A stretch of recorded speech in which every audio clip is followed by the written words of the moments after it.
Hello everyone, in this video we will be talking about the concept behind endometriosis. So endometriosis, the name itself includes the endometrium. Now let's discuss endometrium. Actually it is a inner layer of uterus.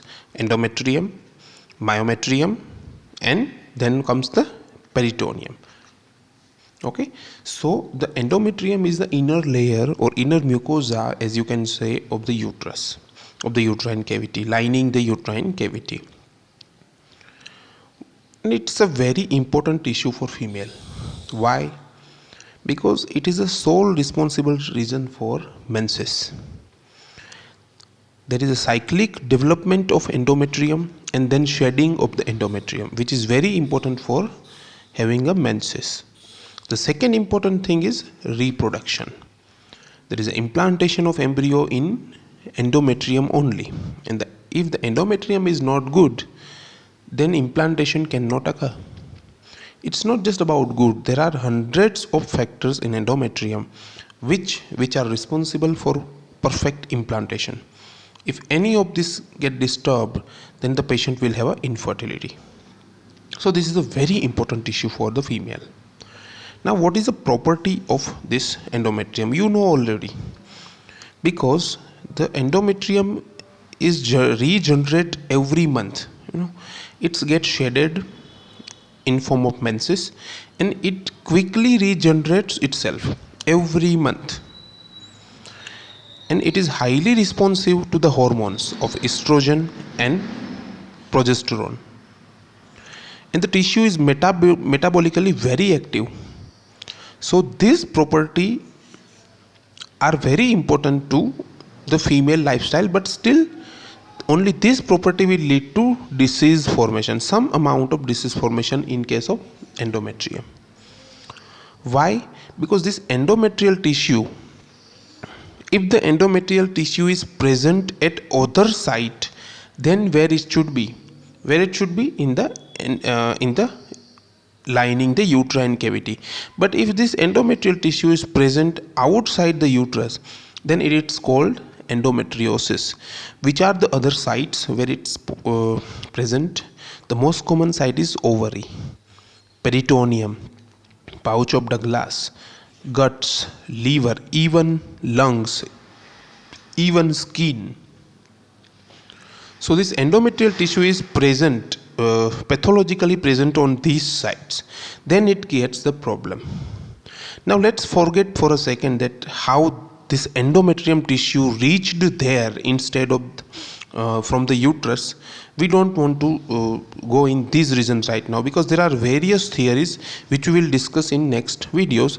But for a second, this endometrium has reached to various sites, and where they are present, again they are very responsive to estrogen and progesterone, cyclic development of estrogen and progesterone. And estrogen causes lots of prostaglandins, and that will lead to pain. So wherever this tissue is situated, it will secrete prostaglandins, lots of prostaglandins around the tissue, so that tissue will become very painful. So this is the main problem in the endometriosis. Second thing is, it disrupts the estrogen progesterone, that FSH, that estrogen and progesterone microenvironment. And this microenvironment, a perfect microenvironment of FSH, that will lead to estrogen and then again negative feedback.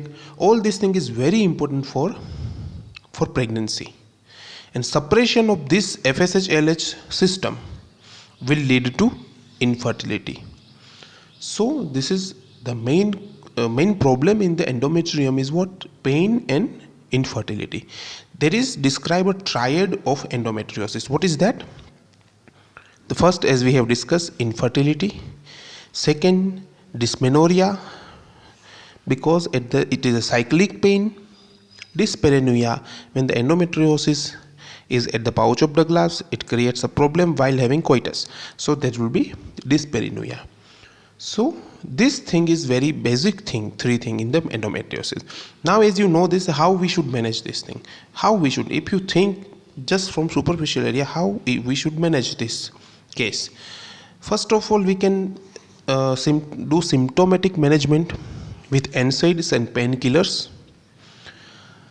What we like to do in second treatment of course, we want to cut the source of FSH and estrogen.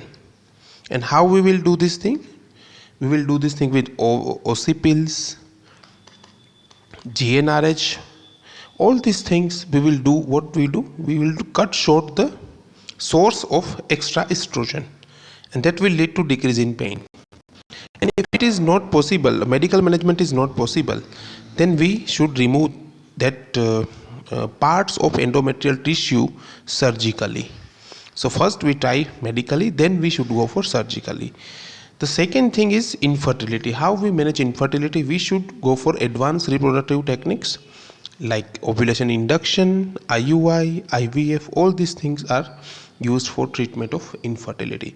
So this is the very basic outline of endometriosis. In next video we will discuss each and everything. Thank you.